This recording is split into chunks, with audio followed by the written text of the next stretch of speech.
So hello everyone, कैसे हैं आप सभी। ये वेस्टर्न पॉलिटिकल थिंकर की सीरीज़ में लास्ट वीडियो होने वाला है। ये बेसिकली इस वीडियो में हम 9वें थिंकर को पढ़ने वाले हैं, जो कि एक फीमेल फिलोसोफर है। मैंने 8 थिंकर मेल पढ़ाए हैं, 1 फीमेल पढ़ाए हैं। देख रहे हैं डिस्क्रिमिनेशन का लेवल। मैंने डिस्क्रिमिनेशन नहीं किया है, संख्या ही बहुत कम है फीमेल फिलोसोफर्स की। हाँ, कुछ महिलाएँ आगे आई है और इसको चेंज कीजिए कि हम भी फिलोसफी दे सकते हैं। तो इस वीडियो में basically we are going to study about Hannah Arendt या फिर हैना अरेंट, जो कि एक यहूदी यानी ज्यूज़ हैं और she was born in Germany. मतलब इससे ज़्यादा बुरा क्या ही हो सकता है किसी के साथ प्राकृतिक तौर पे कि वो यहूदी और वो जर्मनी में पैदा हुआ है हिटलर के समय। तो इन्होंने अपनी बेसिक पढ़ाई पूरी की पूरी जर्मनी से की है। उसके बाद she has to run away to America. उसके बाद इन्होंने अपनी सारी की सारी बुक्स अमेरिका में जाके लिखी। इन पे प्रभाव था बहुत सारी आइडियोलॉजीज़ का। इन्हें किसी एक आइडियोलॉजी के साथ आप लिंक नहीं कर सकते कि ये मार्क्सिस्ट हैं, ये लिबरल हैं, ये कम्युनिटेरियन हैं। बहुत हद तक कम्युनिटेरियनिज्म को भी सपोर्ट किया है, लिबरलिज्म को भी सपोर्ट किया है और क्रिटिसाइज भी किया है दोनों को। She has criticise the French revolution and American revolution as well as the Russian revolution. तो you can not associate her with a particular ideology. Yes, but हाँ, इनकी थ्योरी 20th सेंचुरी की सबसे इम्पॉर्टेंट पॉलिटिकल थ्योरीज में से एक है। We are going to study in detail. पहला इनका वर्क है ना ह्यूमन नेचर पर।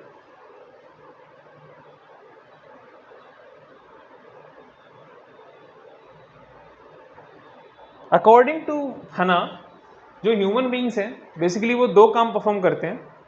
एक काम को शी सीज वीटा कंटेम्पलेशन, दूसरा विटा एक्टिवा।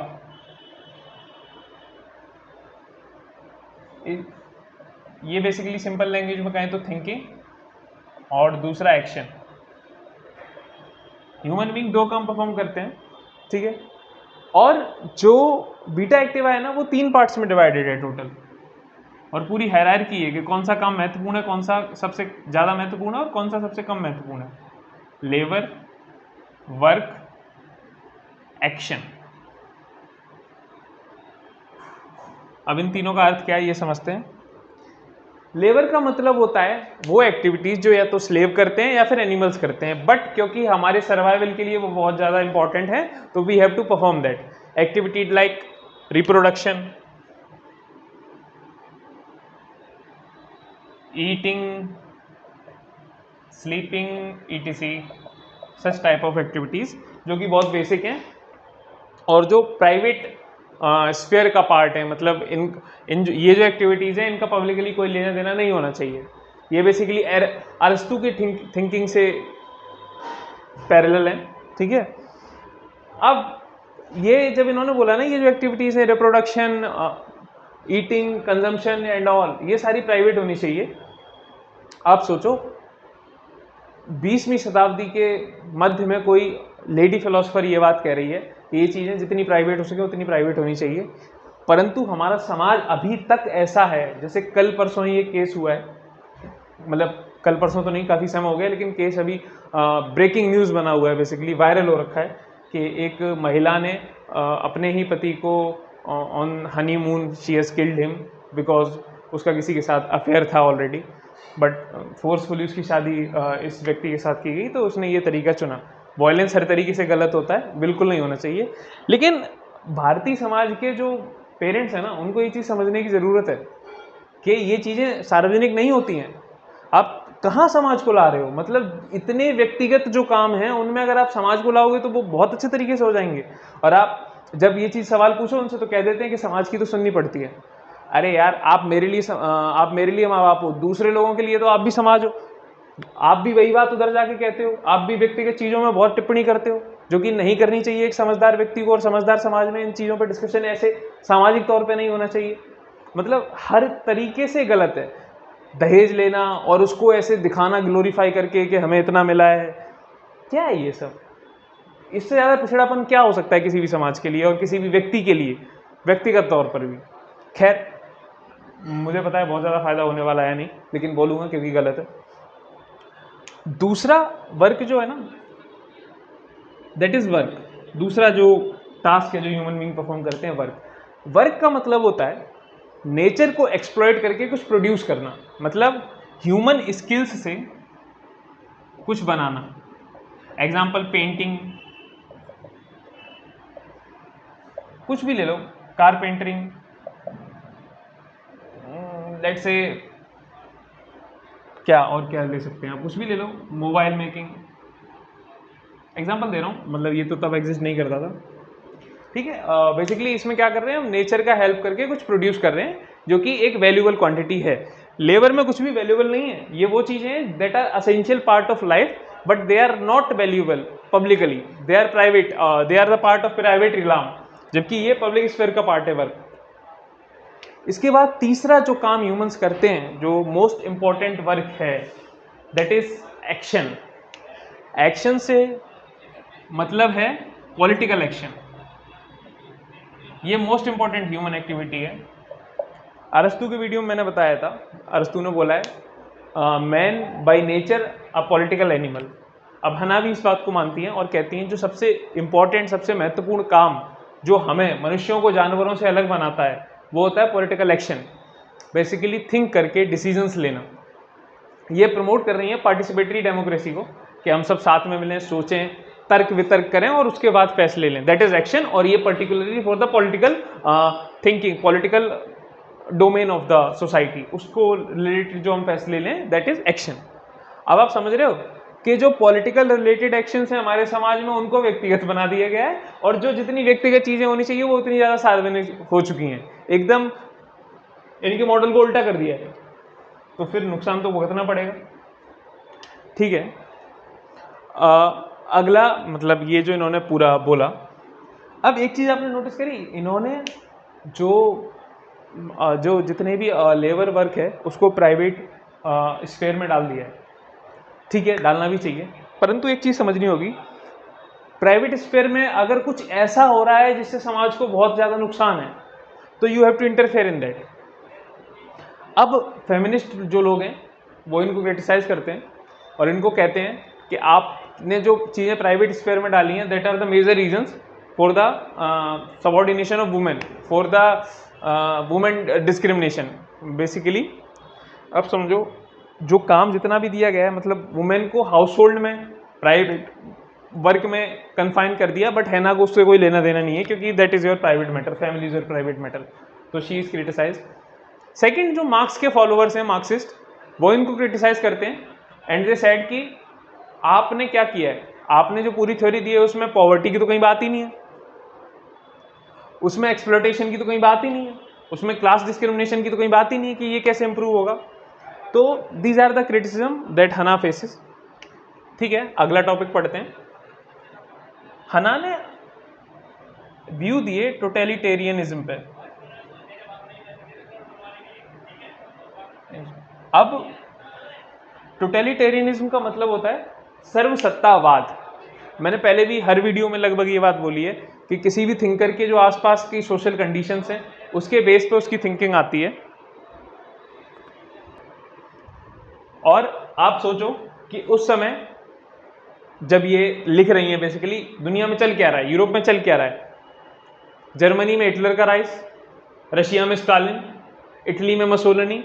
तो जो टोटलिटेरियनिज्म है, सर्वसत्तावाद का अर्थ होता है कि सरकार जो है वो आपके हर कार्य पर नियंत्रण करेगी, your every work is being watched by the government, कि ये हमारे अगेंस्ट तो नहीं जा रहा है, जैसा हम कह रहे हैं वैसा तो नहीं, मतलब उसके विपरीत तो नहीं जा रहा है, ये हमारे खिलाफ तो नहीं जा रहे ये लोग, ठीक है।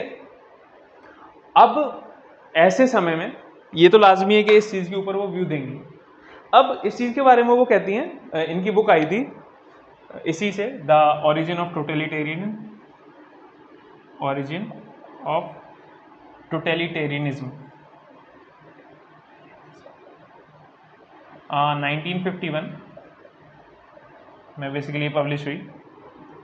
इसमें ये कहती हैं, इसमें ये रीजंस देती हैं कि ये जो सर्वसत्तावाद यूरोप में आया प्रथम विश्व युद्ध के बाद, इसके कारण क्या है, इसके कुछ वो कारण बताती हैं। पहला कारण देती हैं एंटीसेमिटिज्म।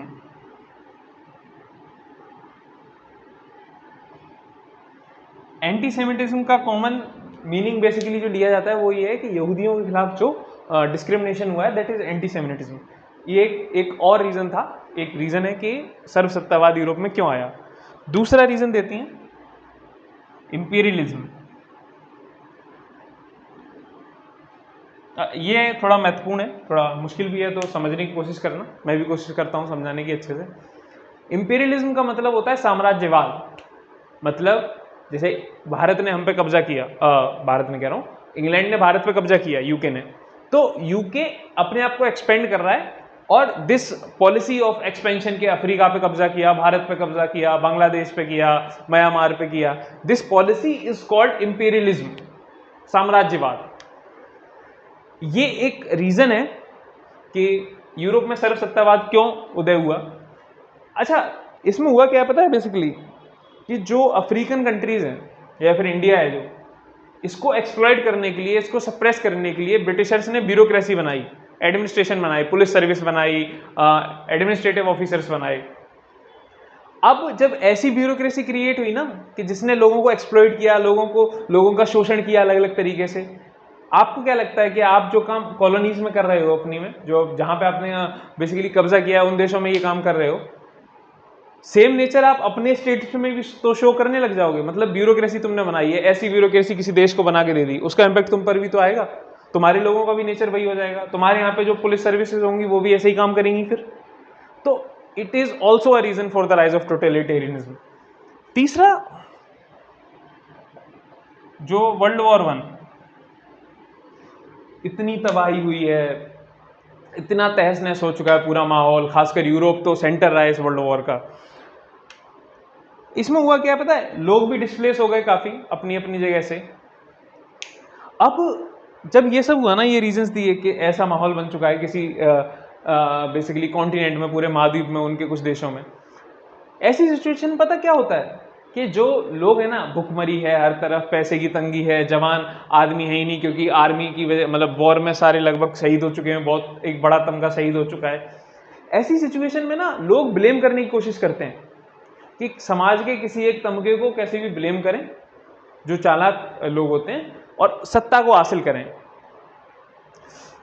वही हुआ, जर्मनी ने सबसे कमजोर लोगों को पकड़ा, यहूदी, कमजोर तो नहीं लेकिन जो माइनॉरिटी थी उसको पकड़ा, यहूदियों को, और ये बोल दिया कि सब चीजों की, सब फसाद की जड़ यही है। और जब आप किसी को इतना क्रिटिसाइज करते हो ना अलग अलग तरीके से, धर्म के नाम पर, जाति के नाम पर, रंग के नाम पर, वो वैसा बनने भी लगता है फिर धीरे धीरे। तो ये basically these were the reasons for the rise of सर्वसत्तावाद, दैट इज टोटलिटेरियनिज्म। अब इसके फीचर्स क्या क्या हैं टोटलिटेरियनिज्म के, we are going to study that. इसमें पहला क्या होता है, जो एक्शन है, जो एक्शन की डेफिनेशन मैंने आपको अभी दी है कि पॉलिटिकल थिंकिंग लोगों के बीच वो बंद कर दी जाती है एकदम, you are not allowed to think, क्योंकि लोगों ने अगर सोचना शुरू कर दिया तो उनको रियलाइज होगा कि ये तो डिक्टेटर है, ये तो तानाशाह है, तो इसकी हम क्यों सुने, वो उसको उखाड़ फेंकेंगे। तो एक काम करो, लोगों का एक्शन ही बंद कर दो, पॉलिटिकल एक्शन। दूसरी चीज जो होती है, जो बहुत इंपॉर्टेंट फीचर है इसका, दैट इज सुपीरियर रेस। मतलब कि कुछ ऐसा क्रिएट कर दो कि कोई एक तमका सोसाइटी का बहुत नीचे मान लिया जाए और जो दूसरा तमका है वो सुपीरियर मान लिया जाए। जैसे आर्यंस को हिटलर ने सुपीरियर मान लिया था और ज्यूस को उसने इंफीरियर माना था कि ये बाहर से आए हुए हैं, बेकार हैं। हमारे समाज में भी ऐसा होता है, सो कॉल्ड नीची जाति जो है, ठीक है, जो स्टेटस दिया गया है उनको कि ये बेकार, खून तक बात चली जाती है कि ये नीचा खून है, ये है, वो है। लेकिन वहीं जब जो लोग ऐसा बोल रहे हैं ना, खून नीचा है, जब ये हॉस्पिटल में एडमिट होते हैं और इनको खून चढ़ाने की बात आती है तो इनको समझ आता है, समझ तो तब भी नहीं आता, तो इनको पता चलता है कि खून में बी पॉजिटिव ओ पॉजिटिव देखा जाता है। उनको फर्क ही नहीं पड़ेगा किस जाति का खून है जब डॉक्टर खून चढ़ाता है। तो खैर नहीं समझेंगे। तो दूसरा रीजन जो फीचर है वो है सुपीरियर रेस। तीसरा जो फीचर है, एक कैरिस्मेटिक पर्सनैलिटी चाहिए होती है, एक बहुत ही कमाल की लीडरशिप चाहिए होती है सर्वसत्तावाद के लिए। मतलब कोई ऐसा व्यक्ति जिसकी बोलने की कला बहुत अद्भुत हो, जो इस प्रकार बोले कि लोग सुनते ही रह जाएं और उसकी बात से इतना इन्फ्लुएंस हो जाएं कि सोचना ही बंद कर दें कि इसने बोला है तो सच है। This type of personality is called charismatic personality. Hitler था, स्टालिन था, लेनिन भी थे, ठीक है। Basically personality of leader. एक और फीचर होता है कि ये लोग ना हमेशा दुनिया पे कब्जा करने की बात करते हैं कि we will rule the world one day. Army पर खर्चा बहुत ज़्यादा बढ़ा देते हैं, आर्मी देशों ऐसी देशों की ऐसे जगहों की बहुत स्ट्रांग हो जाती है। एक चीज इनको और चाहिए होती है, दैट इज मास मूवमेंट। ये कोशिश करते हैं कि maximum amount of people should align with their ideology. मतलब कुछ ऐसा कर दो कि 90 से 95% लोग हमारी तरफ हो, 5% अगेंस्ट में चाहिए ही चाहिए, वरना रूल कैसे करेंगे। राजनीति में एक लाइन चलती है कि आपको ये तो पता होना चाहिए कि आपको किसका वोट लेना है, आपको ये भी पता होना चाहिए कि आपको किसका वोट नहीं लेना है, ठीक है। सोसाइटी को डिवाइड करना चाहिए आपको इस तरीके से। तो बेसिकली मास मूवमेंट की तरफ ये लोग बढ़ते हैं। तो this was basically the reasons for the totalitarianism and its features. अगला टॉपिक जो है वो ऑन रेवोल्यूशन। इनके क्रांति के ऊपर क्या विचार थे। जैसा कि मैंने आपको वीडियो के स्टार्टिंग में बताया, हना जो है बेसिकली किसी भी आइडियोलॉजी से कोई बहुत हद नाता नहीं रखती हैं कि मतलब हम उनकी राइटिंग्स को देख के ये नहीं कह सकते कि she belongs to Marxist theory, liberalist theory और ancient political thinking of Europe. नहीं, वो किसी से नाता नहीं रखती हैं, वो सब कुछ पढ़ के अपनी व्यूज़ देती हैं बेसिकली। रेवोल्यूशन के नाम पे वो जो दो बेसिकली तब दो क्रांति हुई हैं उससे पहले, उनके बर्थ से पहले। एक है फ्रेंच रेवोल्यूशन, फ्रांस की क्रांति, दूसरा अमेरिकन रेवोल्यूशन, अमेरिका की क्रांति। वो दोनों को ही क्रिटिसाइज करती हैं। क्यों करती हैं मैं बताता हूँ एक एक करके रीजन। बेसिकली फ्रेंच रेवोल्यूशन जो था,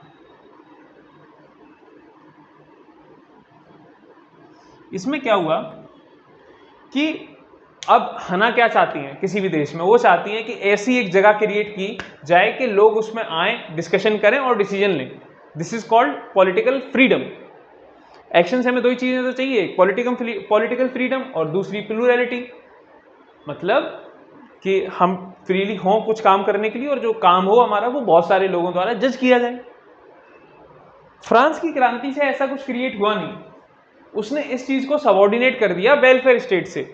मतलब फ्रांस की क्रांति के बाद जो राज्य बना वो लोगों की भलाई करने लगा, बस आज़ादी, पॉलिटिकल राजनीतिक आज़ादी के ऊपर कोई बात ही नहीं हुई। तो इस बेस पे French revolution has been criticised by हना।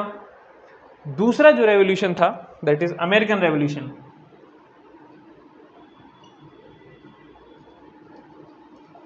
इसको वो पार्शियली अप्रिशिएट करती हैं कि इसमें ऐसा तो हुआ है कि कॉन्स्टिट्यूशनल मीन्स के थ्रू गवर्नमेंट चलाई जाएगी, संविधान के थ्रू सरकार चलाई जाएगी, चेक्स एंड बैलेंस का सिस्टम आ गया, लेकिन इसमें भी ऐसा कुछ क्रिएट तो हुआ ही नहीं। मतलब सरकार आर्बिट्री कोई मतलब आड़े तिरछे से निर्णय नहीं ले सकती, क्योंकि सुप्रीम कोर्ट बना दिया उन लोगों ने जो उनके डिसीजंस को रिव्यू करेगा। लेकिन लोग भी तो कुछ नहीं कर सकते, लोगों का भी तो कंट्रीब्यूशन लगभग डिसीजन मेकिंग में काफी हद तक जीरो हो गया, मिनिमाइज हो गया। So she criticises both the revolution. अब बेसिकली जो अगला टॉपिक है जो बहुत इंपॉर्टेंट है, जो इनका बेसिकली पहचान भी कही जा सकती है, हना का सबसे important work, we are going to study that.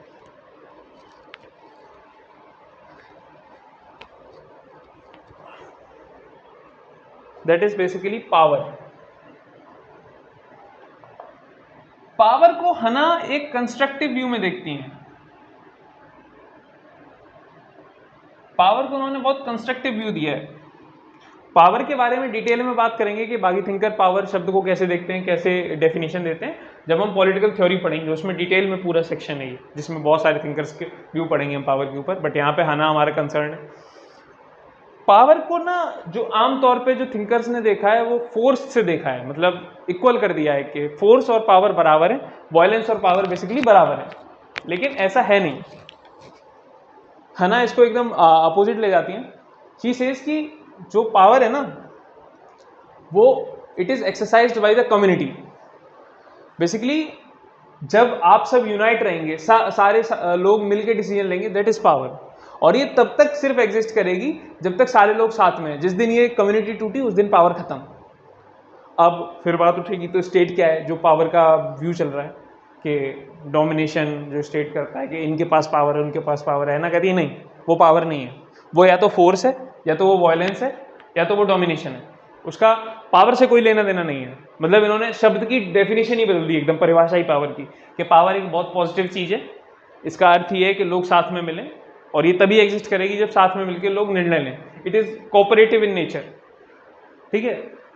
तो ये बेसिकली हना थी हमारी, इनके ऊपर we have discuss the 4 topics: revolution, totalitarianism, power and human nature. ये बहुत ही इंपॉर्टेंट और बहुत ही प्रोमिनेंट थिंकर हैं, और फीमेल्स में तो इनका दर्जा काफ़ी ऊपर है। मतलब female thinker, one of the finest female philosophers that can exist on earth, that have existed on earth, sorry. तो ये खत्म होता है हमारा वेस्टर्न पॉलिटिकल थॉट। इसके बाद हम शुरू करेंगे इंडियन पॉलिटिकल थॉट।